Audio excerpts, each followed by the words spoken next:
La verdad es que Vladimir Putin haya desconocido la independencia y la integridad de Ucrania, vulnerando el derecho internacional, y que como reacción a ello se hayan anunciado sanciones drásticas contra Rusia, no es una buena noticia.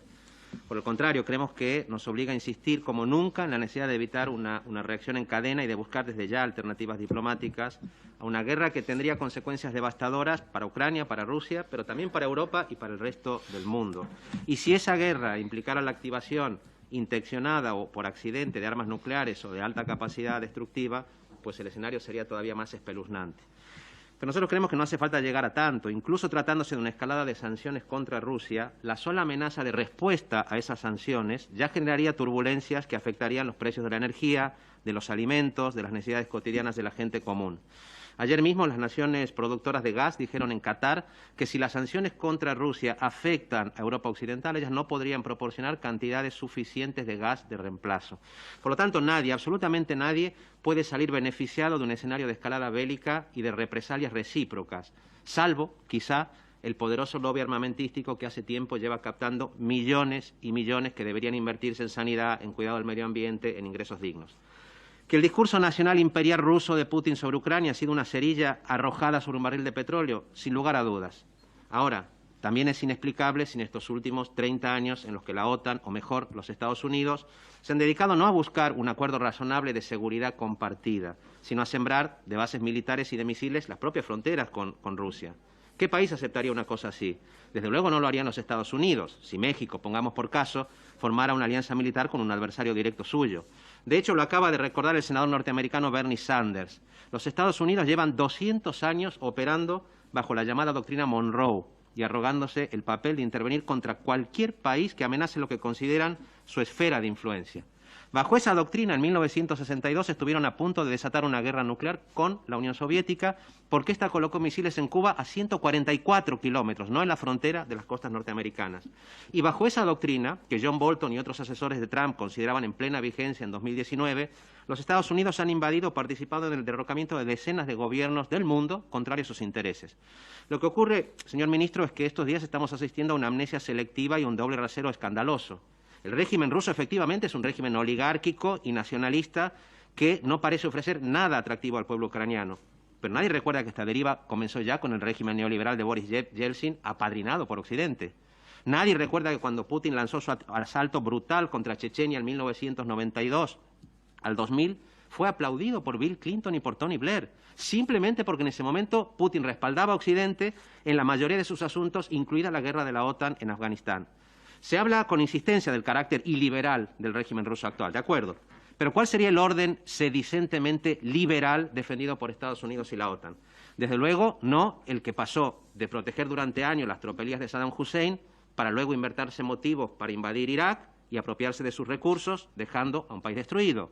Desde luego tampoco el que pasó de consentir los desmanes de Gaddafi para luego impulsar una invasión militar a Libia, cuyos desastres perduran todavía hoy. Desde luego no el orden que nos trajo atentados en Europa y millones de migrantes tratados como objetos y devueltos a la desesperación.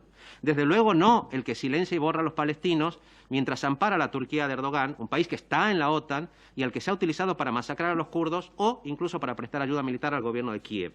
Por lo tanto, no nos engañemos, aunque Moscú tuviera regímenes diferentes al de Putin, continuaría legítimamente preocupada, al igual que Washington, al igual que Berlín, al igual que Bruselas, por las políticas de seguridad de sus vecinos. Y esto, señor ministro, no lo están diciendo solamente pacifistas ingenuos. Ayer mismo, Javier Solana, repito, Javier Solana decía, estamos viendo las consecuencias de sugerir que Ucrania entraría en la OTAN. Algo parecido han dicho ex embajadores estadounidenses en Moscú, como por ejemplo Jack Matlock, y militares alemanes como el almirante Kai-Achim Schönbach o el general retirado Harald Kuchat. Por lo tanto, esto, en nuestra opinión, solo admite un corolario, que igual que hay que exigir con claridad a la Federación Rusa que cese las hostilidades y respete la integridad territorial de Ucrania, también hay que exigir a la OTAN que desista de la idea de incorporar a Ucrania entre sus miembros, al menos aplicando el artículo 10 de la Carta del Tratado que la rige. Y aquí nos parece que Europa puede y debe jugar un papel, que no puede ser simplemente asumir el impresentable discurso belicista de Boris Johnson, que no puede ser asumir el discurso muchas veces exaltado del secretario general de la OTAN, Jens Stoltenberg, que ni Alemania, ni Francia, ni Italia están reproduciendo. Por el contrario, Europa puede y debe trabajar para erigirse en la mejor aliada de la paz, la desescalada militar, la desnuclearización y la defensora de un multilateralismo cooperativo y democrático. Y eso nos parece que hoy pasa por insistir contra viento y marea en que la única solución realista y aceptable para Ucrania, para Rusia, pasa por una aplicación flexible, si se quiere, de los acuerdos confederales de Minsk de 2015. Ahora bien, todo eso exige de Europa, a nuestro entender, inteligencia y valentía. Exige valentía, ante todo, para no resignarse a un papel subordinado y para creerse de una vez su autonomía estratégica de las grandes potencias. Exige valentía para vincular esa autonomía estratégica también a una autonomía energética, que no se resigne a depender de las nucleares, del gas ruso o del gas de esquisto estadounidense. Una autonomía, en definitiva, que implique un programa urgente y serio de transición ecológica, que no sea simplemente bla, bla, bla, y que solo puede conseguirse en un contexto de paz. Este es el tipo de valentía inteligente que en plena Guerra Fría, ministro, mostraron dirigentes como Olof Palme, como el antifascista italiano Alterio Spinelli, o como el propio Mikhail Gorbachev, partidario de que Rusia y Europa formaran parte de una casa común, colocando el diálogo y el objetivo de la paz en el centro. Obviamente, nosotros desafortunadamente pensamos que es muy difícil que estos cambios puedan venir de una Unión Europea que todavía sigue demasiado condicionada por el lobby armamentístico, por las reglas neoliberales y por las grandes rivalidades imperiales. Por eso, pensamos que la única manera en que la paz se abra camino es que sea la ciudadanía organizada, comenzando por las clases populares que peor lo han pasado en la pandemia, quienes alcen la voz. Una guerra en Ucrania no solo podría llevar al corazón de Europa el peor conflicto bélico en 75 años, frenaría los procesos de recuperación, las inversiones en salud, en educación, en vivienda, y abriría las puertas a una nueva guerra fría que resultaría terrible en términos de recortes de derechos y libertades.